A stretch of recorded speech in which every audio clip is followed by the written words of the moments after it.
Assalamualaikum warahmatullahi wabarakatuh. Nama saya Lisa Feliani, NPM 1702040047, Prodi Ekonomi Syariah, Fakultas Ekonomi dan Bisnis Islam IAIN Metro Lampung. Nah, di sini saya akan mengerjakan tugas mata kuliah Hukum Bisnis dan saya akan membuat video tentang persekutuan komoditer atau CV. Nah, apa sih yang dimaksud persekutuan komoditer CV? Persekutuan komoditer CV merupakan bentuk badan usaha yang tidak berbadan hukum. CV sendiri didirikan oleh seseorang atau beberapa orang yang mempercayakan uang atau barangnya kepada seseorang untuk menjalankan perusahaan. Di dalam pendirian CV terdapat dua sekutu, yaitu yang pertama sekutu aktif dan sekutu pasif. Nah, sekutu aktif merupakan sekutu yang menjalankan perusahaan dan berhak melakukan perjanjian dengan pihak ketiga. Artinya, semua kebijakan perusahaan dijalankan oleh sekutu aktif. Nah, yang kedua, sekutu pasif. Nah, yang disebut dengan sekutu pasif adalah sekutu yang hanya menyetorkan modal dalam persekutuan. Berikutnya yaitu macam-macam persekutuan komoditer CV.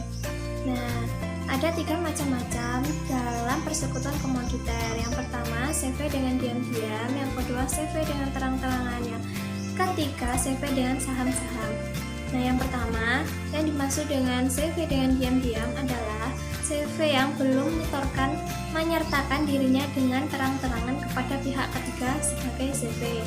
Yang kedua, CV dengan terang-terangan adalah CV yang dengan terang-terangan menyertakan dirinya sebagai CV kepada pihak ketiga. Dan yang ketiga yaitu CV dengan saham-saham. Ini merupakan sebuah CV yang terang-terangan yang modalnya terdiri dari saham-saham. Ini adalah tujuan persekutuan komoditer. Nah, tujuannya adalah untuk sebagai badan usaha agar suatu badan usaha memiliki wadah resmi dan legal untuk memudahkan pergerakan badan usaha itu sendiri, yaitu langkah-langkah dalam mendirikan CV. Nah, di dalam mendirikan CV ada 8 langkah yang harus dilakukan. Yang pertama, membuat akta notaris untuk pendirian CV. Yang kedua, membuat sekutu aktif disebut sekutu komplementer. Yang ketiga, sekutu pasif adalah sekutu yang tidak berwenang menjalankan perusahaan.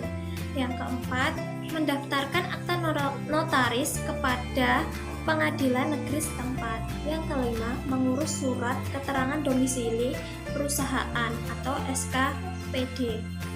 Nah, yang keenam, mengurus surat izin usaha.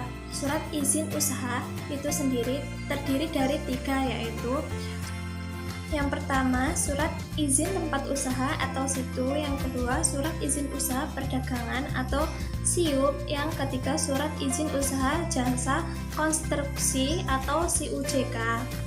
Nah, yang ketujuh, membuat nomor pokok wajib pajak atau NPWP. Yang kedelapan, mengurus tanda daftar perusahaan atau TDP. Demikianlah penjelasan singkat dari saya. Kurang lebihnya saya mohon maaf.